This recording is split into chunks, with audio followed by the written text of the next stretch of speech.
Hello viewers, welcome back to my channel ओमेजू point. आज का अपना जो ये क्लास है ये मैथमेटिक्स के ज्योमेट्री पार्ट से है, जिसमें हम ज्योमेट्री की बेसिक बातों के बारे में चर्चा करेंगे, यानी बेसिक जो चीज़ हैं उनके बारे में पढ़ेंगे। देखो, ये जो वर्ड्स लिखे हैं मैंने, जो शब्द लिखे हैं, इनके बारे में बार बार आता है वहाँ पे एग्जाम्स में, ठीक है। या ये वर्ड्स हमें बार बार देखने को मिलते हैं किसी भी जब ज्योमेट्री का पोर्शन पढ़ते हैं या फिर ज्योमेट्री से रिलेटेड कोई क्वेश्चंस आते हैं तो उनमें ये वर्ड आपको देखने को मिलेंगे। तो इन वर्ड्स के बारे में आपको जानकारी जरूरी है यदि ज्योमेट्री आप पढ़ना चाहते हो या कोई एग्जाम में बैठते हो जिसका एक पार्ट ज्योमेट्री भी है, तो ये वर्ड्स आपको आने चाहिए, इनका मीनिंग आपको आना चाहिए। सबसे पहले क्या है पॉइंट। देखो, पॉइंट क्या होता है, पॉइंट क्या होगा। पॉइंट को हम ऐसे डिफाइन कर सकते हैं कि कोई भी जीरो डायमेंशन फिगर, यानी ऐसी फिगर जिसका डायमेंशन क्या हो जीरो, या फिर हम इसको दूसरे शब्दों में क्या कह सकते हैं, कोई भी ऐसा सर्किल जिसकी कोई रेडियस ना हो, ठीक है। यानी ये मैंने डॉट लगाया यहाँ पे, ठीक है। ये क्या है, ये सर्किल का काम कर रहा है। यहाँ पे सर्किल है, ये गोल है, सर्किल है, ठीक है। दूसरी चीज इसकी कोई रेडियस नहीं है, तो ये क्या कहलाएगा, बिंदु कहलाएगा, यानी पॉइंट कहलाएगा। या फिर ऐसी कोई फिगर, यानी एक फिगर है, ठीक है, जिसका कोई डायमेंशन नहीं हो, ठीक है, तो वो भी ये क्या है, पॉइंट्स है। यानी पॉइंट्स को हम दो तरीके से कह सकते हैं, जीरो डायमेंशन फिगर हो सकती है, या फिर इसको ये कह सकते हैं कि ऐसा कोई सर्किल जिसकी कोई रेडियस ना हो, यानी जिसकी कोई त्रिज्या ना हो, ऐसा वृत्त जिसकी कोई त्रिज्या ना हो, वो क्या कहलाएगा, पॉइंट कहलाएगा। फर्स्ट हो गया आपका पॉइंट। अब सेकंड है लाइन।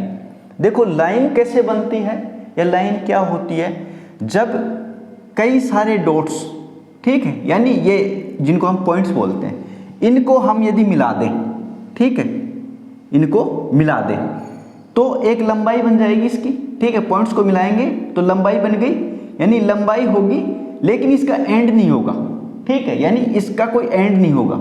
डॉट्स को मिला देंगे, पॉइंट्स को मिलाने के बाद इसकी कोई एक लंबाई बन जाएगी, और लंबाई बनने के बाद इसका कोई एंड नहीं है, तो हम इसको क्या कहेंगे, लाइन कहेंगे। ये क्या कहलाएगी, लाइन। यानी डॉट्स को इनको मिला देंगे, पॉइंट्स को मिला देंगे, और इसका कोई एंड नहीं है दोनों साइड में, तो क्या कहलाएगा, ये तो कहलाएगा आपका लाइन, ठीक है। अब इसमें इसकी कंडीशन क्या है कि इसमें यदि लाइन को फिक्स कर दिया जाए, ठीक है, यानी इसमें से कुछ हिस्सा काट लिया जाए, जैसे ये लाइन थी पूरी हमारे पास, इसमें से ये हिस्सा काट लिया जाए या ये एक फिक्स हिस्सा कर दिया जाए, तो ये क्या कहलाएगा, लाइन सेगमेंट। क्या कहलाएगा, लाइन सेगमेंट, ठीक है। सेकंड क्या है, सेकंड हो गया लाइन, इसके बाद थर्ड लाइन सेगमेंट हो गया। लाइन सेगमेंट लाइन का ही एक हिस्सा है, उसकी एक फिक्स लंबाई होती है, और लाइन में कोई फिक्स लंबाई नहीं होती, ठीक है, लंबाई होगी लेकिन उनका एंड नहीं होगा। इसमें एंड होता है लाइन सेगमेंट में, यानी एक फिक्स हो गया, जैसे 4 सेंटीमीटर या 3 सेंटीमीटर या 2 सेंटीमीटर की ये होगी, ठीक है। अब आगे क्या आता है, रे। अपना रे में क्या करना है, रे के बारे में कैसे पढ़ेंगे हम। जैसे कोई भी आपके पास लाइन है, ठीक है, लाइन यदि वन साइड में जा रही, एक साइड में जा रही है, ये किसी भी एक साइड में, तो ये क्या कहलाएगी, रे कहलाएगी। यानी जैसे इधर भी, इधर जा सकती है ये, या फिर इधर ऐसे भी हो सकती है, ठीक है, या फिर ऐसे भी हो सकती है, किधर भी, किसी भी साइड में यदि एक साइड में जा रही है, एक साइड तो इसकी ये है, दूसरी साइड ये है, तो ये वन साइडेड होती है, यानी एक साइड में चलती है, ये रे होती है जो, ठीक है। लाइन सेगमेंट, लाइन का कोई हिस्सा होगा, ठीक है, और लाइन खुद, लाइन अपने आप में इसका कोई एंड नहीं होगा, इसकी एक लंबाई होती है, ठीक है। लाइन सेगमेंट का ये सेगमेंट होता है, ठीक है, यानी टुकड़ा कोई लाइन का, वो सेगमेंट हो गया। रे में एक साइड में जाएगी, ठीक है। इसके बाद आता है एंगल। यानी एंगल क्या होता है, कोण, जिसको हिंदी में कहते हैं कोण। क्या होता है, कोई भी दो साइड है, ठीक है, कोई भी दो साइड है, जैसे ये साइड है मेरे पास, ठीक है, इनका आपस में झुकाव, यानी इसका झुकाव यहाँ पे, इसका ये झुकाव, ठीक है, ये क्या बन गया, एंगल। यानी इंक्लिनेशन ऑफ साइड्स, यानी कोई भी दो साइड्स का इंक्लिनेशन, यानी क्या होगा, यानी झुकाव। कोई भी दो लाइन होती है हमारे पास, यानी कोई भी दो रे हैं, या फिर कोई भी दो साइड कह सकते हैं, उन साइड्स का क्या होगा, इंक्लिनेशन, यानी झुकाव होगा एक दूसरे की तरफ। तो झुक के जो जहाँ पे वो मिलेंगी वहाँ पे कोई ना कोई एक एंगल बनाएंगे, ठीक है। जो बनेगी फिगर वहाँ पे, वो क्या बन जाएगा, एंगल बनेगा। ठीक है, ये हो गया आपका एंगल। अब देखो पॉइंट्स में दो तरह के होते हैं पॉइंट्स। ठीक है, पॉइंट्स में इसको दो तरीके से डिवाइड किया गया है। एक तो होता है कोलिनियर पॉइंट्स, संरेखी बिंदु। दूसरा होता है नॉन कोलिनियर पॉइंट्स यानी असंरेखी बिंदु। कोलिनियर पॉइंट्स तो क्या होंगे, जैसे कोई हमारे पास लाइन है, ठीक है, जैसे ये डॉट है, ठीक है, कुछ ये कर दिया मैंने, ठीक है, यहाँ पे बीच बीच में ये पॉइंट्स है मेरे पास। ठीक है, यदि ये एक ही लाइन पे है, एक ही रेखा पे है ये डॉट, तो क्या कहलाएंगे, ये कोलिनियर पॉइंट्स यानी संरेखी बिंदु कहेंगे इनको। ठीक है, संरेखी बिंदु। और यदि ये ऊपर नीचे है यानी एक रेखा में नहीं है, जैसे ये है मेरे पास दो डॉट, फिर ये इधर चला गया, इधर ऐसे जाके ये यूं है, ठीक है, यानी एक रेखा में नहीं है, तो ये क्या कहलाएंगे, असंरेखी बिंदु यानी नॉन कोलिनियर पॉइंट। तो ये भी आपको क्लियर हो गया होगा, collinear point and non collinear. यानी कोलिनियर में तो क्या होगा, एक ही रेखा बनेगी उनसे, डॉट से, ठीक है, इनसे पॉइंट से। और इसमें क्या है कि ये ऊपर या नीचे ऐसे जाएंगे, ठीक है, कहीं भी जा सकते हैं ये डॉट्स, ठीक है, ये पॉइंट्स कहीं भी जा सकते हैं। और इनसे जो रेखा बनेगी यानी इनको मिलाएंगे तो जो रेखा बनेगी वो क्या कहलाएगी, नॉन कोलिनियर पॉइंट्स कहलाएगी यानी असंरेखी रेखा। ठीक है, अब इन लाइंस के बारे में देखते हैं। देखो लाइंस, ये 5 टॉपिक पढ़ लिए हमने, इसके बाद फर्स्ट की ये 2 हो गए, कोलिनियर और नॉन कोलिनियर। अब आता है लाइन के बारे में। लाइन देखो, इनको मैंने 6-7 तरीके से इनको दिखाया है। ठीक है, 7 तरीके से इनको बताया मैंने, 7 टाइप बताए इनके। ठीक है, अब क्या है, फर्स्ट क्या है इसका 7 में, स्ट्रेट लाइन। देखो स्ट्रेट लाइन क्या होती है, कोई भी लाइन जो स्ट्रेट हो बिल्कुल, ठीक है, यानी इसमें कोई घुमाव, कोई वैसा कुछ भी नहीं हो, बिल्कुल स्ट्रेट है, तो इसको क्या कहेंगे हम, स्ट्रेट लाइन। ठीक है, सेकंड क्या है, कर्व लाइन, यानी कर्व का मतलब होता है मुड़ना। ठीक है, यानी जैसे ऐसे है ये लाइन ऐसे जा रही है तो लाइन ही, रेखा ही है, लेकिन क्या है, ऊपर नीचे जा रही है कर्व की तरह, यानी मुड़ी हुई है ये। ठीक है, तो इसको क्या कहेंगे, कर्व्ड लाइन। ठीक है, अब आता है थर्ड आपका, थर्ड क्या है, इंटरसेक्टिंग लाइन। इंटरसेक्ट लाइन का मतलब क्या होता है, जब भी कोई दो लाइन आपस में कहीं पे इंटरसेक्ट कर रही हो, काट रही हो एक दूसरे को, ठीक है, 2 लाइन आपस में इंटरसेक्ट कर रही हो, तो ये इंटरसेक्टिंग पॉइंट कहलाएगा और ये दोनों आपस में इंटरसेक्टिंग लाइन कहलाएंगी।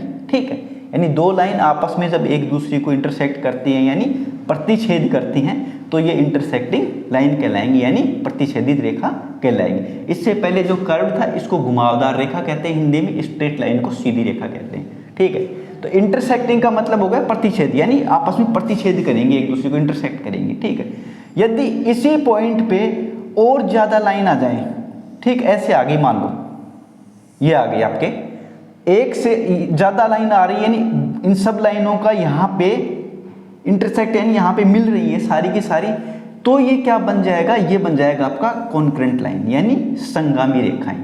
क्या बन जाएगा, यदि ऐसी कंडीशन बन रही है यानी बहुत सारी लाइन एक ही पॉइंट पे आके मिल रही हैं, एक ही बिंदु पे मिल रही हैं, तो ये आपकी हो जाएगी कॉन्करेंट लाइन यानी संगामी रेखाएं। ठीक है, अब आता है ट्रांसवर्सल लाइन यानी तिर्यक रेखा। ट्रांसवर्सल लाइन का मतलब क्या है, यहाँ पे देखो ट्रांसवर्सल लाइन और बताता हूं आपको, कि जैसे कोई भी 2 लाइन है हमारे पास, ठीक है, कोई भी 2 लाइन है, इनको कोई एक ऐसी लाइन इंटरसेक्ट करती है। ठीक है, यानी कोई लाइन है ये इंटरसेक्ट करती है इनको, तो ये वाली लाइन होगी, जैसे मान ली इसका नाम दे दिया मैंने ए और बी, इसका दे दिया एल और इसका एम। ठीक है, तो ये ए बी है, वो ए बी लाइन है, वो एल और एम के लिए क्या काम कर रही है, ट्रांसवर्सल लाइन का काम कर रही है, यानी तिर्यक रेखा का काम कर रही है, यानी तिर्यक रेखा है ये। ए बी है, जो ए से बी तक ये जो लाइन जा रही है, ये एल और एम के लिए ट्रांसवर्सल लाइन का काम कर रही है, यानी तिर्यक रेखा है। ठीक है, इसके बाद कॉन्करेंट लाइन, यानी ट्रांसवर्सल होगी आपकी, इंटरसेक्टिंग होगी, कॉन्करेंट बताया मैंने, यानी सारी एक ही पॉइंट पे मिलेंगी आके। ठीक है, तो ये कॉन्करेंट लाइन होंगी यहाँ पे। ठीक है, यानी एक ही बिंदु पे मिलेंगे, यानी संगामी रेखाएं कहते हैं इनको। इसके बाद आता है पैरेलल। ठीक है, जो आपका ये था ना ट्रांसवर्सल, इसमें ऐसे भी हो सकता है, ऐसे नहीं कि भाई ये ऐसे हो, ऐसे दो लाइन इसको भी काट सकती है, ठीक है, ऐसे भी काट सकती है। तो आपका ये जो है इसके बाद संगामी हो गया, तिर्यक हो गया, इसके बाद आता है पैरेलल लाइन। देखो कोई भी दो लाइन, कोई भी दो रेखाएं हैं, कोई भी दो रेखाएं, इनको आप इधर बढ़ा दो कितना ही, ठीक है, या फिर इधर बढ़ा दो दोनों को आपस में, और यदि ये दोनों कहीं पर भी नहीं काटें आपस में, इधर बढ़ा दो, चाहे लेफ्ट या राइट में किसी भी साइड में, यदि इन दोनों लाइंस को आप बढ़ाओगे और ये कहीं पर भी नहीं काटेंगे, ठीक है, यानी कितना भी दूरी पर इनको ले जाओ आप किसी भी साइड में, और तो ये कहीं पे नहीं काटेंगे, तो क्या कहलाएंगे, पैरेलल लाइन, ठीक, यानी समांतर रेखाएं। समांतर का मतलब यानी हमेशा इनके बीच समान अंतर ही रहेगा, कितना ही इनको आगे बढ़ा दो, कितना ही इनको पीछे ले जाओ, तो ये क्या कहलाएंगी, पैरेलल लाइन, ठीक है। इसके बाद आता है परपेंडिकुलर लाइन। परपेंडिकुलर में क्या होता है, जैसे परपेंडिकुलर का मतलब होता है लंब, यानी किसी लाइन पे लंबवत कोई लाइन हो, जैसे ये है हमारे पास कोई लाइन है, ठीक है, लाइन में क्या है, यहां से ये परपेंडिकुलर यानी 90 का एंगल बना रहे कोई लाइन, इसका नाम मैंने दे दिया ए बी, इसका दे दिया पी क्यू, ठीक है, यानी ए बी है ये लाइन, ये इस पे 90 का एंगल बना रही है, तो ये क्या कहलाएगी, इस पे परपेंडिकुलर लाइन कहलाएगी। यानी ए बी लंबवत किस पे है, ये पी क्यू किस पे है, ए बी पे। इसको लिख ये परपेंडिकुलर का साइन क्या होगा, जैसे इसको लिखेंगे जो परपेंडिकुलर बना रही है, यानी जो लाइन परपेंडिकुलर है जिस पे, तो उसको पहले लिखेंगे, यानी पी क्यू किस पे परपेंडिकुलर है, ए बी पे, तो इसको इस तरीके से लिखते हैं, ये परपेंडिकुलर का साइन होता है, यानी लंब का साइन होता है। तो परपेंडिकुलर का मतलब, परपेंडिकुलर लाइन का मतलब क्या होता है, जब भी किसी लाइन पे कोई दूसरी लाइन परपेंडिकुलर हो, तब वो क्या कहलाएगी, परपेंडिकुलर लाइन कहलाएगी। तो आपके ये 7 टाइप्स हो गए लाइन के। फिर भी यदि कुछ आपको समझ में ना आए, बहुत अच्छे से मैंने क्लियर किया है, फिर भी आपको कहीं कोई डाउट हो या कोई कन्फ्यूजन हो, तो आप ज़रूर कमेंट में बताएं कि इस टॉपिक में ये पॉइंट मुझे समझ में नहीं आया, तो हम उसके लिए और इम्प्रूवमेंट करने की कोशिश करेंगे। आप अच्छे से, ज्योमेट्री का एक बहुत इंपॉर्टेंट टॉपिक है, इंपॉर्टेंट ये पॉइंट्स हैं, बिंदु हैं, तो इनको सारों सभी को अच्छे से पढ़ेंगे तो ज्योमेट्री आपके लिए बहुत ईजी, आसान हो जाएगा, ठीक है। Thank you.